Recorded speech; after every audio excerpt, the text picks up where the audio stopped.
یو روایت کې راغلی دی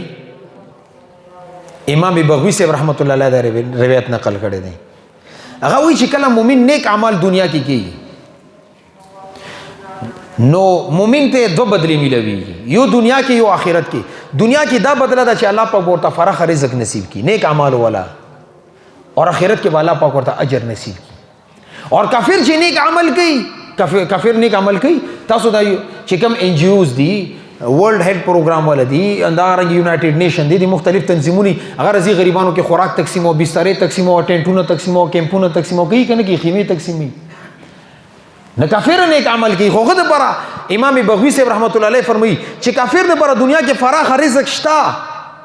آخرت کې هیڅ نیکی نشته دی آخرت کې به د بدله نه ملوي دي نه کې ولی نیکی د پر شر دادي چې ایمان په الله باندې په آخرت باندې په پیغمبر باندې دا ضروری ده او چې کله ایمان بیا نیک اعمال او بدله دنیا کې ملوي کې آخرت کې نشته